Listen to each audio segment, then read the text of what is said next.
Good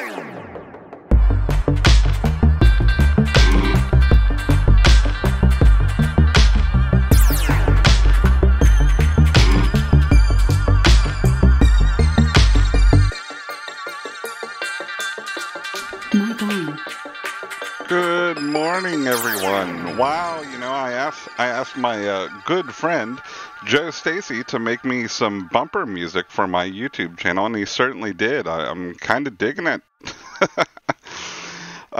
In any case, welcome to the Crypto Insider channel. I am the Crypto Insider, back with another crypto video for you. It is February 26, 2020. Bloody February, I think, as this month will be known. At the Crypto Insider channel, I do not sell anything. There are no placemats or beer koozies. You can't get a t-shirt. I don't have a Patreon, nothing like that. But I do donate to charity for each new subscriber to the channel.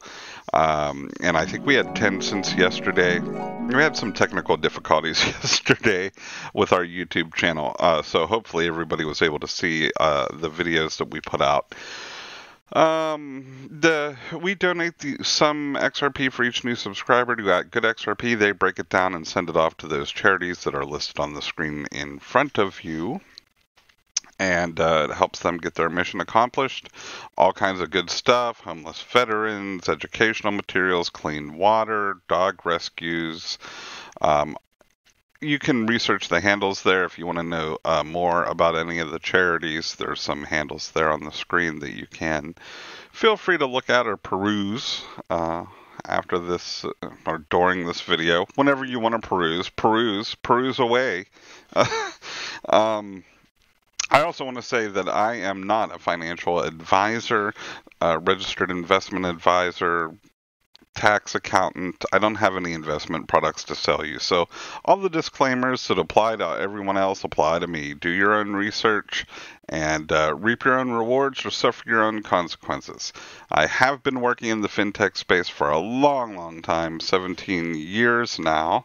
And you know, I do work with, I don't know, at least 4 or 5 Ripple partners, I think, on a daily basis. And the other, I work for my company, is what we call the top 100 group. So if I'm working on a bank, it's because they're considered in the top 100 group. And I don't even know what criteria we use to determine if someone's in that group. Honestly, I don't know if it's revenue, if it's just the size, or potential revenue. I don't know how they determine who's the top 100 or not. But anybody that's big enough to be a Ripple partner is usually in that top 100 group.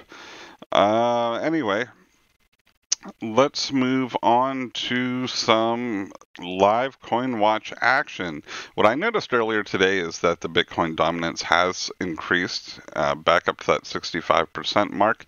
Still not at all-time high, but it looks like it's growing. So we'll keep an eye on that here at the channel. It's something that we like to watch, because as it goes up, these charts more closely align with Bitcoin.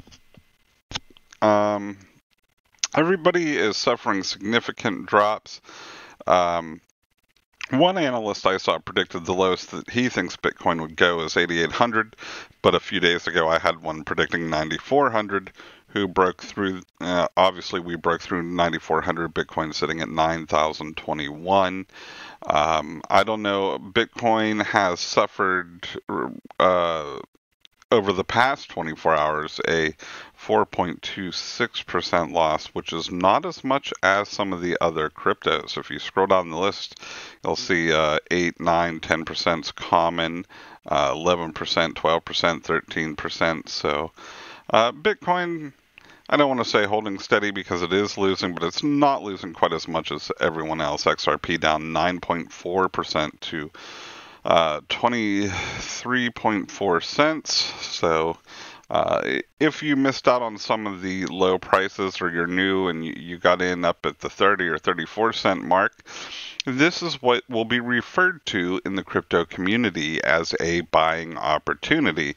And I know a lot of us are sick and tired to death of buying opportunities. We want some selling opportunities because we've had nothing but buying opportunities, it seems, for a long time. Hence the term HODL. HODL until the selling opportunities happen. That's what I am doing. That's what a lot of us are doing. XRP is something that, I have not invested more than I can afford to lose, and I am ready to ride it out to the bloody, bitter end. And I'll be there, with you, win or lose, probably until the end. H-bars turned positive in the last hour, up 0.44%, but still down 12.59% on the day. I did pick up some H-bar yesterday, so I'm sure I've lost that 12%. But again, I'm a hodler for most of these things. I'm not trading an H-bar, really. I'm just buying some, then I'll buy some more, buy a little bit more. I'm not really seeing anything. Even the coins that have been performing well over the past few weeks, like Tezos and Link, are not immune. Tezos is down 8.43% from yesterday, down to 261. Remember, this coin was up to 370, I think, just a week or two ago. So, yeah, everybody's feeling the pain. The stock market's feeling the pain. I would say just hold on and hope that it passes. Media tends to overhype things. This coronavirus that is being blamed for pushing everything down, I haven't seen too much on it, except it has a mortality rate of about 2%. In 2017, 6,515 Americans died from the regular influenza alone. Nobody here has died from the coronavirus yet, but that will not stop hysteria. So it seems like this is a really bad flu, and a lot of people are recovering from it. It just takes some time. I think what's got everyone worried is its ability to spread so easily. It really has outpaced a lot of other viruses. But as far as mortality go, it's not an Ebola 90% mortality. I mean, it's not bleeding from the eyes or whatever until you're dead. So I think that the fears are going to maybe not calm down because the cases will spread, but as people get used to it and see that not everybody is dying that gets this thing, I think its impact on the news cycle is going to lessen if the hype lessens, but once media sinks their teeth into a headline that they think they can hype and sell more ad space with, it continues to dominate until it can any longer. All right. Diving a little bit more into the XRP price, 23.4 cents. Still, the only green number we seem to have in the historical spot right now is 30 days, up 1.47%, down 21% over 7 days. Just in the last 5 minutes here, our oscillators have gone from oversold to neutral. These can change very quickly, so, this isn't I'm not saying that we're going to see this huge spike or anything because that happened, but overbought. The green is what we want there because that means people are buying, and it's a good for the technicals and somewhat of an indicator that the trend is reverse if we start to see overbought enough. So hopefully that happens. We'll be keeping an eye on the price. We always do. Speaking of media, some stories I wanted to cover today. The first is an article by Danny Nelson from Coindesk. Payments firm Ripple has given MoneyGram, a remittance firm, over $11 million in the past half year, according to regulatory filings with the Securities and Exchange Commission.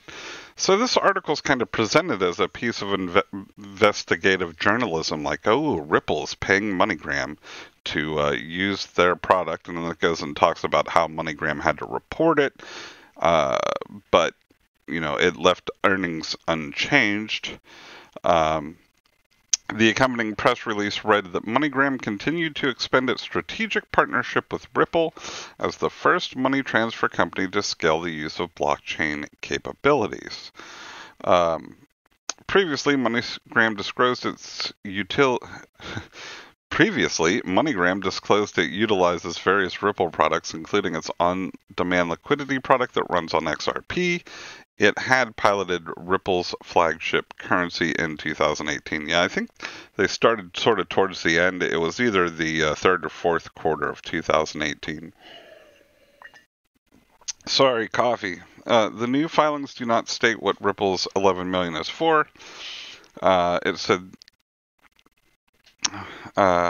in its third quarter filings 3 months ago, it said its agreement with Ripple allows MoneyGram to utilize Ripple's on-demand liquidity blockchain product, formerly known as XRapid and XRP, to facilitate cross-border payments.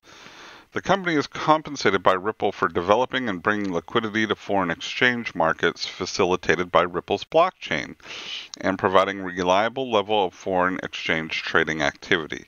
The company expects that this partnership at scale will reduce our working capital needs and generate additional earnings and cash flows, the third quarter filing said.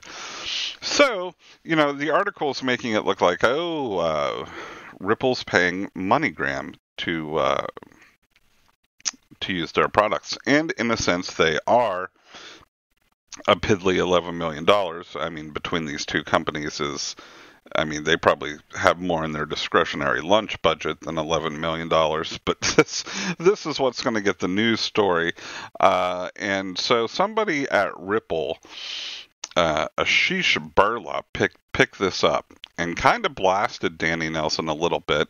And we'll read those tweets here in a second, but I'm going to have some more coffee. Sorry, so unprofessional. I do the show in the morning, video, whatever you want to say, and, I've got other things going on, and I've got to coffee myself and put all the chemicals in to get all the output out. Let's cover some of these tweets regarding that Coindesk article from Ashish Birla. He tweeted, "Always with the hysteria first. Ripple and MGI are strategic partners. We are building new infrastructure together. This market development requires a ton of work, effort, and resources. Surprise, that costs money." And then he has a link to the article. He goes on to say, "Second, feel free to do a Google search on payment network incentives. Fun fact, Visa and PayPal have employed incentive programs to boost network adoption since day one. Visa allocated a casual $4.1 billion on incentives in 2019. MGI said today that they are actively expanding to new corridors and even working to integrate RippleNet for account-to-account transfers in 2020. ODL reduces their capital costs because of the product's efficiencies, not because they are receiving any fee on the other side." Okay, so Ashish Birla, who is in his bio, is listed as Senior Vice President of Product and Corporation Development, Ripple board member. So, kind of fighting some of that article. It looks like Coindesk just wanted to get an article out. They wanted to be the first one to have found this $11 million and reported it. It's nothing outside of cost of doing business. I'm not familiar with Visa and PayPal's budgets nearly as much as I am somebody like WorldPay. But I can tell you that $11 million, like I said, if that buys your lunches for the quarter, and I'm sure their entertainment budget well exceeds $11 million. So I this type of stuff comes out and it starts all kinds of weird, hysterical tweets and, chains of nothing, and people spin their wheels on nothing so much in the crypto community. I don't understand why, but they do. There's our music. There's our official Crypto Insider music. We're going to pop up some videos here for you so you can continue your journey.